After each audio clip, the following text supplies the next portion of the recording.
El ahogado más hermoso del mundo, de Gabriel García Márquez. Los primeros niños que vieron el promontorio oscuro y sigiloso que se acercaba por el mar, se hicieron la ilusión de que era un barco enemigo. Después vieron que no llevaba banderas ni arboladura, y pensaron que fuera una ballena. Pero cuando quedó varado en la playa le quitaron los matorrales de sargazos, los filamentos de medusas y los restos de cardúmenes y naufragios que llevaba encima, y sólo entonces descubrieron que era un ahogado. Habían jugado con él toda la tarde, enterrándolo y desenterrándolo en la arena, cuando alguien los vio por casualidad y dio la voz de alarma en el pueblo. Los hombres que lo cargaron hasta la casa más próxima notaron que pesaba más que todos los muertos conocidos, casi tanto como un caballo, y se dijeron que tal vez había estado demasiado tiempo a la deriva y el agua se le había metido dentro de los huesos. Cuando lo tendieron en el suelo, vieron que había sido mucho más grande que todos los hombres, pues apenas si cabía en la casa, pero pensaron que tal vez la facultad de seguir creciendo después de la muerte estaba en la naturaleza de ciertos ahogados. Tenía el olor del mar, y sólo la forma permitía suponer que era el cadáver de un ser humano, porque su piel estaba revestida de una coraza de remora y de lodo. No tuvieron que limpiarle la cara para saber que era un muerto ajeno. El pueblo tenía apenas unas 20 casas de tablas, con patios de piedras sin flores, desperdigadas en el extremo de un cabo desértico. La tierra era tan escasa que las madres andaban siempre con el temor de que el viento se llevara a los niños y a los muertos que les iban causando los años tenían que tirarlos en los acantilados.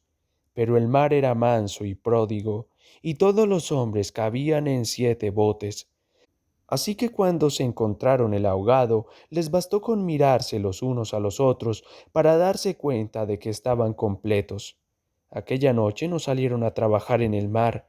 Mientras los hombres averiguaban si no faltaba alguien en los pueblos vecinos, las mujeres se quedaron cuidando al ahogado.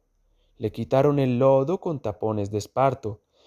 le desenterraron del cabello los abrojos submarinos y le rasparon la remora con fierros de desescamar pescados.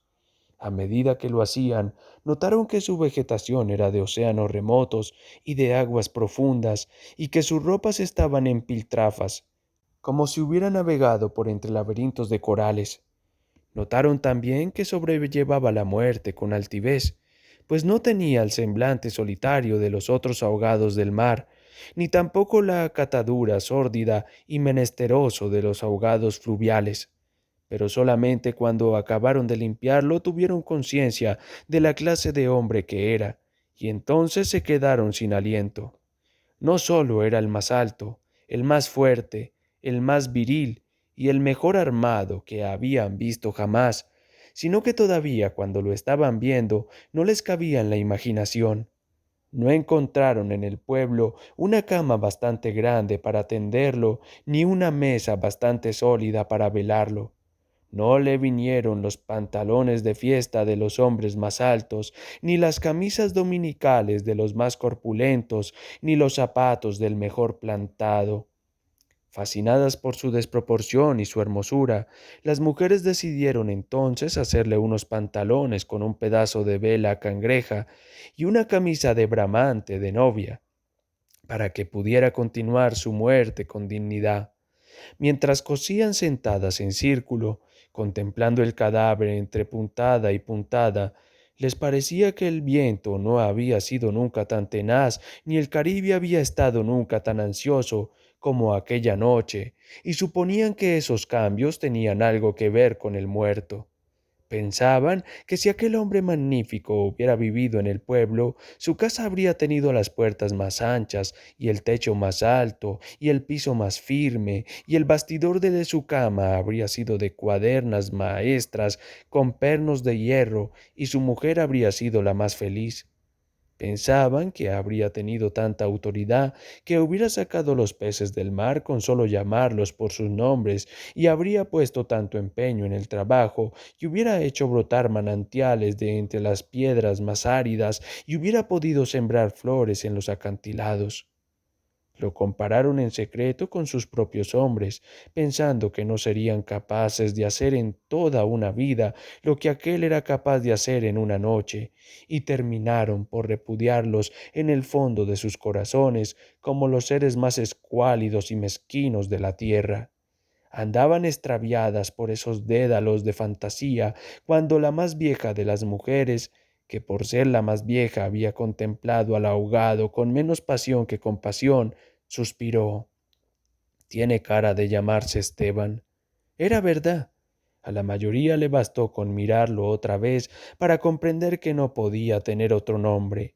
Las más porfiadas, que eran las más jóvenes, se mantuvieron con la ilusión de que al ponerle la ropa, tendido entre flores y con unos zapatos de charol, pudiera llamarse Lautaro. Pero fue una ilusión vana. El lienzo resultó escaso, los pantalones mal cortados y peor cosidos le quedaron estrechos, y las fuerzas ocultas de su corazón hacían saltar los botones de la camisa. Después de la medianoche, se adelgazaron los silbidos del viento y el mar cayó en el sopor del miércoles. El silencio acabó con las últimas dudas. Era Esteban. Las mujeres que lo habían vestido, las que lo habían peinado, las que le habían cortado las uñas y raspado la barba no pudieron reprimir un estremecimiento de compasión cuando tuvieron que resignarse a dejarlo tirado por los suelos. Fue entonces cuando comprendieron cuánto debió haber sido de infeliz con aquel cuerpo descomunal, si hasta después de muerto le estorbaba. Lo vieron condenado en vida a pasar de medio lado por las puertas, a descalabrarse con los travesaños, a permanecer de pie en las visitas sin saber qué hacer con sus tiernas y rosadas manos de buey de mar, mientras la dueña de casa buscaba la silla más resistente y le suplicaba muerta de miedo: siéntese aquí, Esteban, hágame el favor, y él recostado contra las paredes, sonriendo: no se preocupe, señora, así estoy bien, con los talones en carne viva y las espaldas escaldadas de tanto repetir lo mismo en todas las visitas. No se preocupe, señora, así estoy bien, solo para no pasar vergüenza de desbaratar la silla, y acaso sin haber sabido nunca que quienes le decían no te vayas, Esteban, espérate siquiera hasta que hierva el café, eran los mismos que después susurraban: ya se fue el bobo grande, qué bueno, ya se fue el tonto hermoso. Esto pensaban las mujeres frente al cadáver un poco antes del amanecer. Más tarde, cuando le taparon la cara con un pañuelo para que no le molestara la luz, lo vieron tan muerto para siempre, tan indefenso, tan parecido a sus hombres, que se les abrieron las primeras grietas de lágrimas en el corazón. Fue una de las más jóvenes la que empezó a sollozar. Las otras, asentándose entre sí, pasaron de los suspiros a los lamentos, y mientras más sollozaban, más deseos sentían de llorar, porque el ahogado se les iba volviendo cada vez más Esteban, hasta que lo lloraron tanto que fue el hombre más desválido de la tierra, el más manso y el más servicial, el pobre Esteban. Así que cuando los hombres volvieron con la noticia de que el ahogado no era tampoco de los pueblos vecinos, ellas sintieron un vacío de júbilo entre las lágrimas. Bendito sea Dios, suspiraron, es nuestro. Los hombres creyeron que aquellos aspavientos no eran más que frivolidades de mujer. Cansados de las tortuosas averiguaciones de la noche, lo único que querían era quitarse de una vez el estorbo del intruso antes de que prendiera el sol bravo de aquel día árido y sin viento. Improvisaron unas angarillas con restos de trinquetes y botavaras y las amarraron con carlingas de altura para que resistieran el peso del cuerpo hasta los acantilados. Quisieron encadenarle a los tobillos un ancla de buque mercante para que fondeara sin tropiezos en los mares más profundos, donde los peces son ciegos y los buzos se mueren de nostalgia, de manera que las malas corrientes no fueran a devolverlo a la orilla, como había sucedido con otros cuerpos. Pero mientras más se apresuraban, más cosas se les ocurrían a las mujeres para perder el tiempo. Andaban como gallinas asustadas, picoteando amuletos de mar en los arcones, unas estorbando aquí porque querían ponerle al ahogado los escapularios del buen viento, otras estorbando allá para abrocharse una pulsera de orientación, y al cabo de tanto, quítate de ahí, mujer, ponte donde no estorbes, mira que casi me haces caer sobre el difunto. A los hombres se les subieron al hígado las suspicacias y empezaron a rezongar que con qué objeto tanta ferretería de altar mayor para un forastero, si por muchos estorperoles y calderetas que llevara encima se lo iban a masticar los tiburones, pero ellas seguían tripotando sus reliquias de pacotilla, llevando y trayendo, tropezando, mientras se les iba en suspiros lo que no se les iba en lágrimas. Así que los hombres terminaron por despotricar que de cuando acá semejante alboroto por un muerto al garete, un ahogado de nadie, un fiambre de mierda. Una de las mujeres, mortificada por tanta insolencia, le quitó entonces al cadáver el pañuelo de la cara, y también los hombres se quedaron sin aliento. Era Esteban. No hubo que repetirlo para que lo reconocieran. Si les hubieran dicho Sir Walter Raleigh, quizás hasta ellos se habrían impresionado con su acento de gringo, con su guacamayo en el hombro, con su arcabuz de matar caníbales, pero Esteban solamente podría ser uno en el mundo, y allí estaba tirado como un sábalo, sin botines, con unos pantalones de 7 mesino y esas uñas rocallosas que sólo podían cortarse a cuchillo.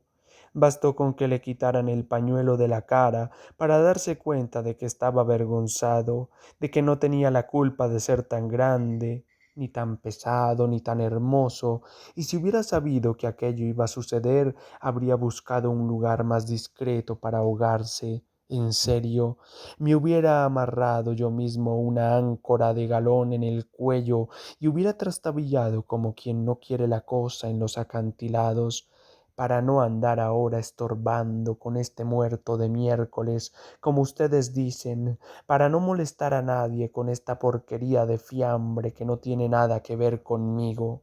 Había tanta verdad en su modo de estar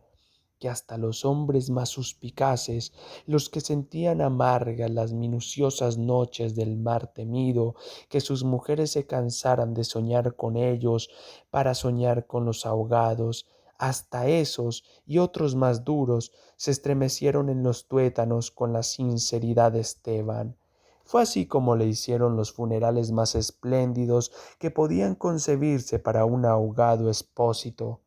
Algunas mujeres que habían ido a buscar flores en los pueblos vecinos regresaron con otras que no creían lo que les contaban, y éstas se fueron por más flores cuando vieron al muerto, y llevaron más y más, hasta que hubo tantas flores y tanta gente que apenas si se podía caminar. A última hora les dolió devolverlo huérfano a las aguas, y le eligieron un padre y una madre entre los mejores, y otros se le hicieron hermanos, tíos y primos, así que a través de él todos los habitantes del pueblo terminaron por ser parientes entre sí.